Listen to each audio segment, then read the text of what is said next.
Is Seven Star really a Black Sabbath album, or is it something else entirely that just happens to carry the Sabbath name? That's the question that has followed this album since the day it was released, and by the end of the video, I will give you my honest answer. Before we get into the album itself, I want to briefly talk about my personal connection with Black Sabbath and this era of the band. I didn't listen to Seven Star back in the 80s.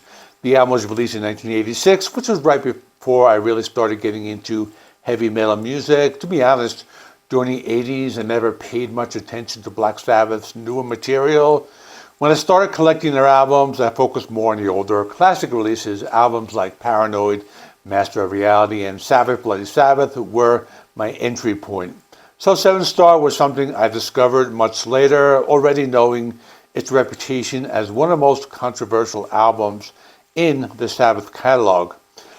Seven Star is the 12th studio album by Black Sabbath, released in January 1986 in the United States and February 1986 in the UK.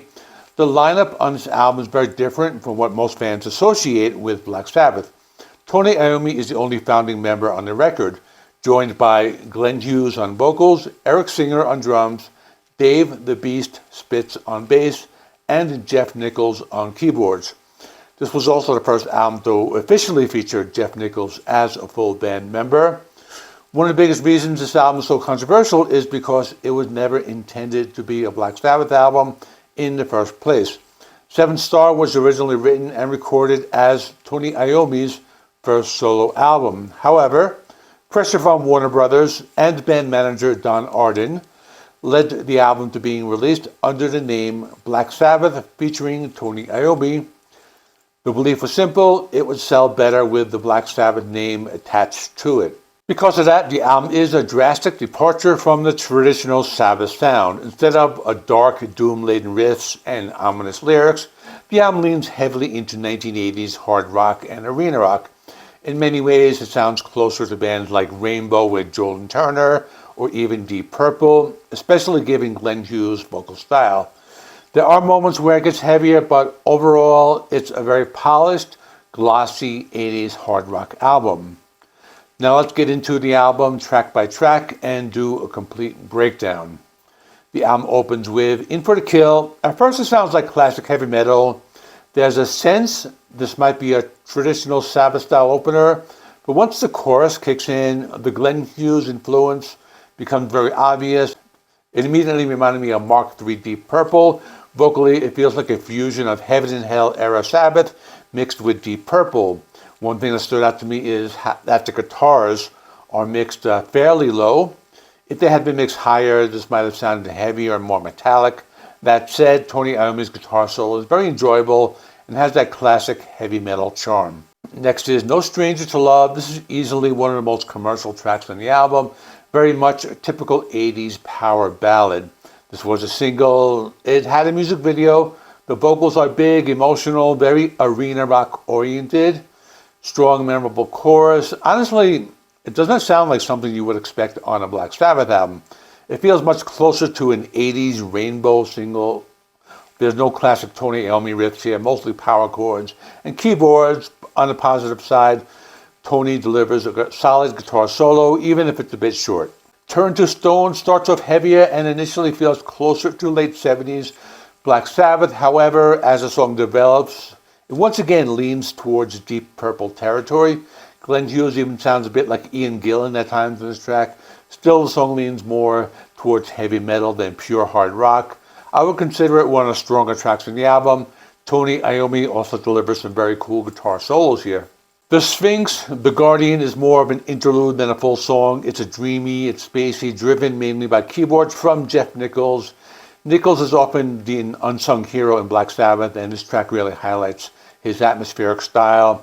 The song flows directly into the title track, which is Seven Star, which features some cool Black Sabbath-style riffs, although once again the guitars are mixed a little low. The song moves at a slower pace, which brings it closer to a traditional Sabbath feel, but still wrapped in that glossy 80s production. Glenn Hughes' vocals give it more of an arena rock feel compared to the darker vocal styles of someone like Ozzy Osbourne or Ronnie James Dio.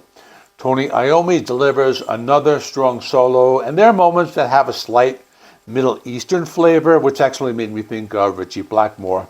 I also caught hints of the Sabotage-era Sabbath in certain sections. Side B opens with Danger Zone. The intro riffs are strong and initially sound like mid-70s Black Sabbath, but once the vocals come in, the song shifts back into 80s hard rock territory. It's really a fusion of Tony Iommi's classic riffing and polished 80s production, and of course the title Danger Zone makes it impossible not to think of Top Gun, which really anchors the song firmly in the 80s. Still, there are some excellent riffs throughout this track. Heart Like a Wheel is the longest song in the album at over 6.5 minutes. It starts with an interesting kind of like guitar part where it fades with a guitar solo, almost like the song begins in the middle. The track is slower, clearly influenced by blues rock. It leans heavily into 80s arena rock, but there's some strong Sabbath style riffs sprinkled throughout. Once again, Tony Iommi's guitar solo absolutely rips, and one of the highlights of the song. Angry Heart is a straightforward hard rock track that strongly reminds me of Deep Purple. Tony's riffs do have his signature feel, but the keyboards are much more prominent here. If you didn't know who was playing, this could easily be mistaken for a Deep Purple song if it was heard on the radio. The album closes with In Memory, another power ballad. It features big emotional vocals, power chords, and clean, arpeggiated guitar parts. The song feels like a continuation of Angry Heart, as both tracks are fairly short. It's a dramatic and emotional way to end the album, even if it once again moves away from traditional Sabbath territory. So now, final thoughts. Seventh Star is best approached with the understanding that it's not a proper Black Sabbath album in the traditional sense. You're not going to get heavy, doomy riffs or dark, evil-sounding lyrics. Instead, this is a polished 80s hard rock album with Tony Iommi's guitar work at the center.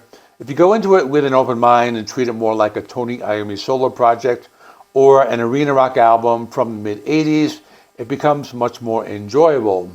For what it is, I think Seventh Star is a solid album. It's not a classic, but it has strong musicianship, memorable moments, and some excellent guitar work from Tony Iommi. I'm giving Seventh Star a 7 out of 10. And going back to the question I asked at the beginning, is it really a Black Sabbath album? In name, yes. In spirit, not really. But it doesn't mean it isn't worth listening to.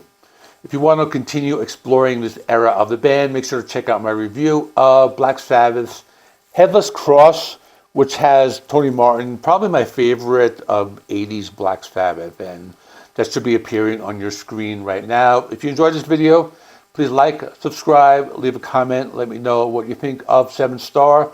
Thanks for watching. I will see you in the next review.